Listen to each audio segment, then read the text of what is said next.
Eh bien, on approche à grands pas de cette campagne déclarative 2024 pour les particuliers, moment important pour des millions de contribuables que nous sommes.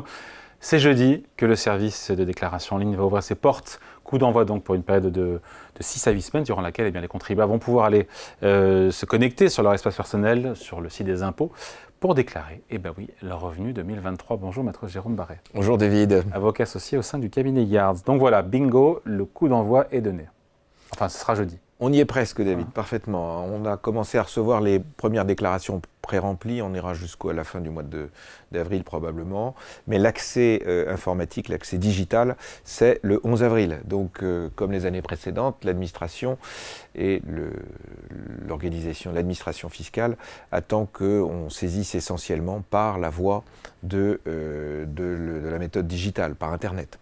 Alors évidemment, il y a des personnes qui ne sont pas soumises à ce sujet-là, c'est-à-dire les personnes qui sont, j'allais dire, les primo-accédants, qui n'ont jamais déclaré parce qu'ils étaient trop jeunes, par exemple.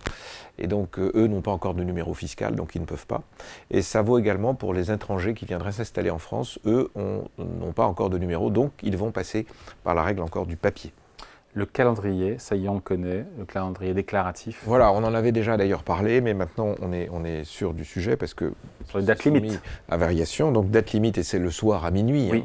Hein. Oui. Au-delà de minuit, vous le savez, vous ne serez pas transformé en citrouille, ou vous ne redeviendriez pas citrouille, mais vous avez 10% à payer si vous êtes en retard. Alors, je vais dire qu'on peut toujours... C'est une citrouille, mais c'est une prune.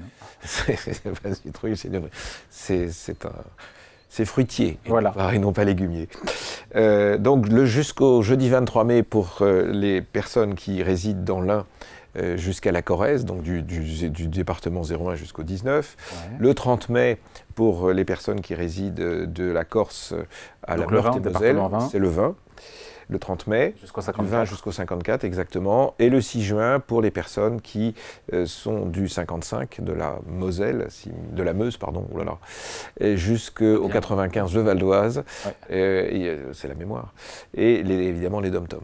Pour le format papier, en revanche, on est plus tôt, puisqu'on a vu que c'était le 23 mai pour tout ce qui était digital et pour éviter les encombrements, mais pour les formats papier, il faudra les déposer avant le 21 mai. Oui. Donc c'est avant toute cette série qui est là, et là encore, avant minuit.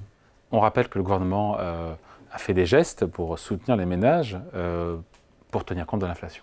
Alors effectivement, et c'est des sujets que nous avions aussi évoqués dans le passé, c'est des sujets un peu contre-intuitifs, parce que lorsque l'on vous dit qu'on augmente la tranche, on se dit qu'effectivement, on va vous faire tomber dans la maille un peu plus tôt, mais en réalité, c'est pas du tout ça, c'est le contraire.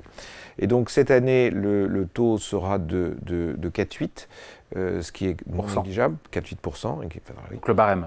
Le barème est augmenté de 4,8%, ce qui fait que si vous avez une augmentation de 4,8%, ce que vous avez souhaité, vous n'avez pas d'impôt supplémentaire.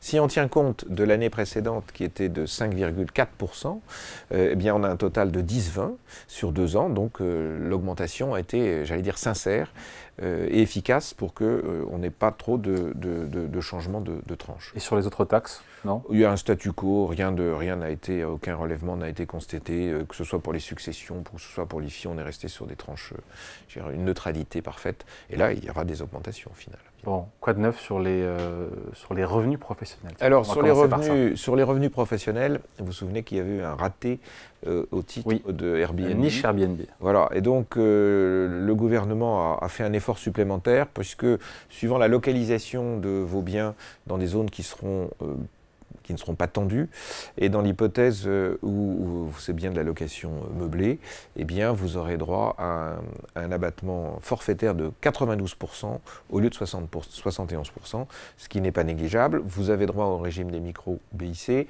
dans l'hypothèse où vous êtes avec un revenu annuel de moins de 15 000 euros, enfin jusqu'à 15 000 euros. Bon, d'autres changements concernant les revenus professionnels? Alors sur les revenus professionnels, dans le cadre des professions, soit des artisans, des professions individuelles, soit dans le cadre des professions indépendantes, les avocats, les experts comptables, vous aviez l'obligation de présenter vos états financiers et fiscaux à une association ou un centre de gestion agréé. Sinon, vous vous retrouviez dans une situation où on augmentait votre base de 25%. C'est-à-dire que ne passant pas, et c'était très gênant pour les personnes qui pensaient être en déficit et par exemple qui ne l'étaient pas à la suite d'un rehaussement fiscal, eh bien elles se retrouvaient taxables, et si elles étaient taxables, on constatait un revenu de 100, mais on était taxé sur 125. Parce qu'on n'avait pas forcément adhéré à l'association ou au centre de gestion adhéré. Maintenant, si vous n'avez pas fait ça, à partir de 2023, vous n'aurez plus cette conséquence. Donc vous n'êtes plus obligé de passer, même si c'est recommandé, de passer par une association, un centre de gestion agréé. Pour les amateurs de crypto-actifs, Bitcoin ou autres, quels sont alors là aussi, l'État agit avec une certaine prudence, on pourrait dire une certaine lenteur, mais une certaine prudence, pour d'abord qualifier la nature des bitcoins, des Ethers et des crypto-monnaies. Et pour ce thème-là, on applique le droit de la flat tax des plus-values, des gains en capitaux, donc 12,8 pour l'impôt et 17,2 pour la CSG-CRDS. Ouais. Et depuis cette année, une option qui vous permet d'être, mais qui est valable pour tous vos revenus, au barème de l'impôt sur le revenu. Donc il faut que votre barème progressif il soit inférieur en taux à 12,8. En tranche, j'allais dire, moyenne. Donc c'est un calcul à faire. Et si vous faites une option, c'est une option pour tous les gains en capitaux que vous auriez. Pas uniquement pour les crypto-monnaies. Des changements sinon sur les revenus fonciers? Alors pour les revenus fonciers, c'est très à la mode. On vous aide, on est très sollicité. J'étais encore en ligne il y a très peu de temps sur ce sujet, pour éviter les passoires thermiques et éviter. Donc là encore, quand vous avez des déficits, quand vous louez vos biens, vous avez donc des revenus fonciers qui sont des revenus nus, alors que tout à l'heure, ce qu'on a vu dans le cas d'Airbnb, c'était du revenu meublé. Oui.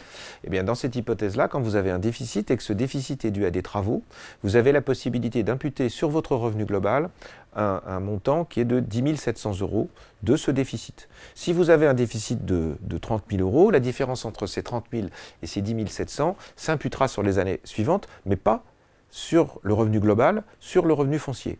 Cette fois-ci, cette année, jusqu'au 31 décembre 2025, les travaux que vous accomplirez pourront être déduits sur votre revenu global, mais cette fois-ci non plus de 10 700, mais à 21 400, ce qui est donc extrêmement intéressant. Et donc là, il faut être très attentif à ça. Dernier point, les réductions et crédits d'impôt cette année. Alors, les réductions, pas de gros changements, crédit d'impôt Coluche plafonné à 1 000 €, ça continue, si je puis dire, ça avait déjà été annoncé.